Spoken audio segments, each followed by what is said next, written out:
Kidnapper Balram என் குழந்தைய கடத்திட்டு போறதா எச்சரிக்கை கொடுத்திருக்கான். குழந்தைய ஒரு ரூம்ல பத்திரமா வச்சு அங்க ஒரு டிவி கேமரா ஆன் பண்ணி வச்சிருக்க. இந்த வீட்டுல இருக்கிற ஒவ்வொரு அறையிலையும் இதே மாதிரி டிவி செட் ஒண்ணு பொறுத்திருக்கு. இந்த குழந்தைகிட்ட யார் போனாலும் டிவியில தெரியும். எல்லாரும் துப்பாக்கியோட இருங்க, ஜாக்கிரதையா இருங்க, எச்சரிக்கையா இருங்க. ஒரு வினாடி கூட உங்க பார்வை டிவி செட்டை விட்டு நகரக்கூடாது. எந்த நிமிஷத்துல அவங்க வரலாம். அப்படி வந்தா என்ன வந்தாலும் நான் பாத்துக்கிறேன். அவனை சுட்டு தள்ளுங்க. ஓகே பா.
வாங்க.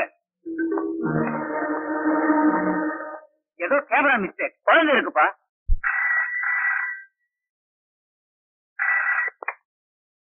ஈஸ்வரன் எறும்பு நுழைய முடியாத இடத்துல கூட பலராம நுழைவான்.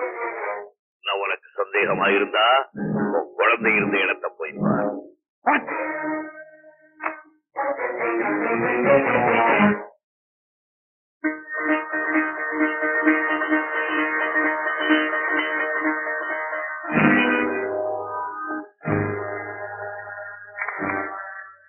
பலராம், நீ ஜெயிச்சிட்ட. இப்ப நான் என்ன செய்யணும் சொல்லு. நாளைக்கு காலையில குண்டத்தூர் மலையடிவாரத்துல குழந்தையோட நான் இருப்பேன். ₹1,00,000 பணம் அனுப்பிச்சு வை. போலீஸ் உதவியை தேடினா உன் குழந்தை உனக்கு கிடைக்காது. All right. கிட்னாப்பர் பலராம் குழந்தையை கொடுக்க பணம் கேட்கிறான். இந்த பணமும் திரும்பி வரணும், குழந்தையும் திரும்பி வரணும். ஓகே பா. ஓகே.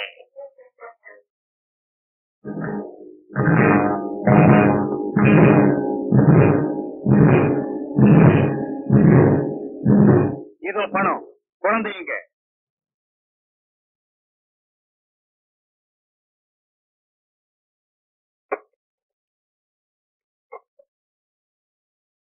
அங்க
டேப் காட்டுல குழந்தை சுமந்து குழந்தையை காணும்.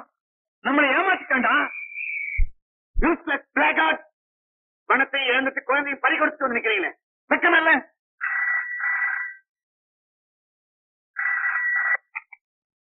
எஸ் பல்ராம், நீதான் எனக்கு தெரியும். நீ என்னை ஏமாத்த பாப்பேன்னு எனக்கு தெரியும். ஆனா நான் உன்னை ஏமாத்த மாட்டேன். எரியாவ், நான் கேட்ட பணம் எனக்கு கிடைச்சிருச்சு. ரூம்ல போய் பாரு, குழந்தை இருக்கும். மஞ்சு, மஞ்சுமா கண்ணே,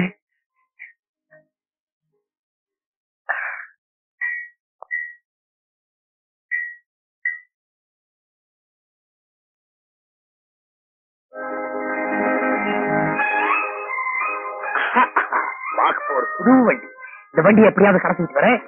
பீச் ரோட்ல நம்பர் பிளேட்டோட ரெடியா இருக்கு. ஓகே.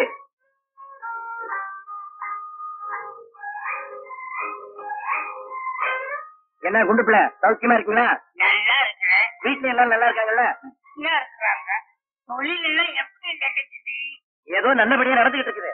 ஆமா, எங்க எங்க வந்தீங்க? கோயிலுக்கு வந்தேன்.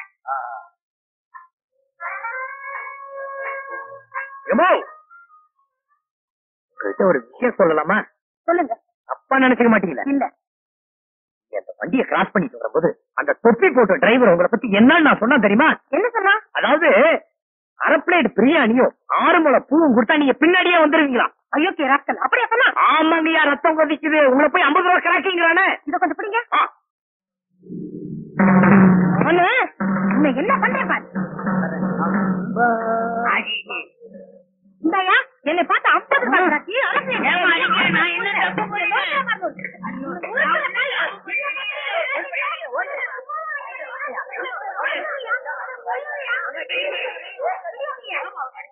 என்ன பார்த்தா அரை பிளேட் பிரியாணியும் 6 முழம் பூ கொடுத்தா நான் பின்னாடி போவேனா? என்ன போய் 50 ரூபாய் கிராக்கிங்கிறாயா? ஐயோ, அப்படி எல்லாம் நான் சொல்லல. அப்படி சொன்னதாக யார் சொன்னது? அது அவர்தான் சொன்னாரு. எந்த காய்க்கு வாயா. ஐயோ, என் காய காலமே யாரோ காட்டுல ஒன்னு திறந்து விட்டுட்டு என் காயத்தை எடுத்து போயிட்டான்.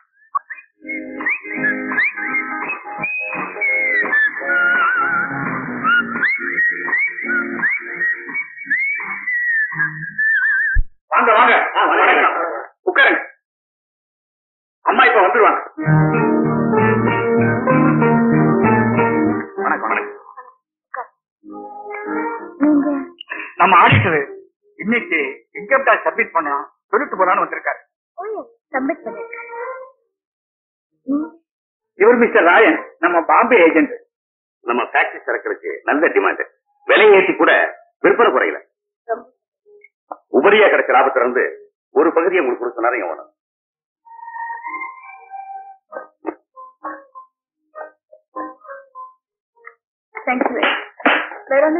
இல்ல, நீங்க போய் ரெஸ்ட் எடுத்துக்கலாம். இவ்வளவு வசதி இருந்தோம், எவ்வளவு அடக்கமா இருக்காங்க அப்படிங்களா? அவங்களுக்கு தங்கமான குணம்.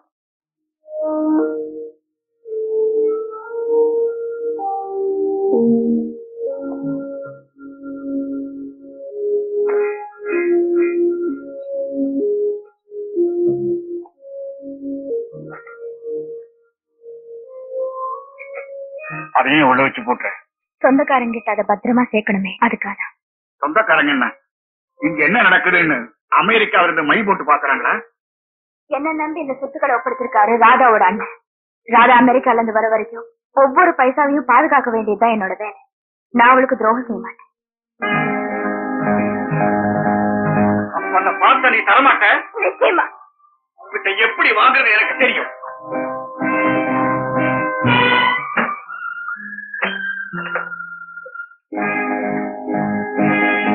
Hello, police station.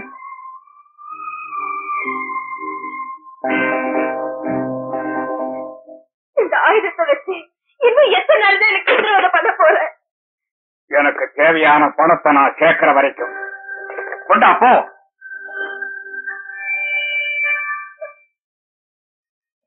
ஏன் தயங்குற?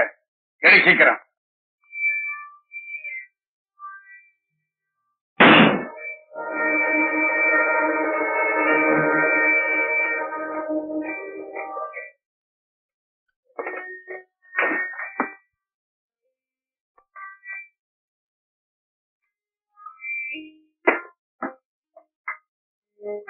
இந்த துரோகத்துக்கு நிச்சயமா தெய்வம் உனக்கு தண்டனை கொடுக்கும்.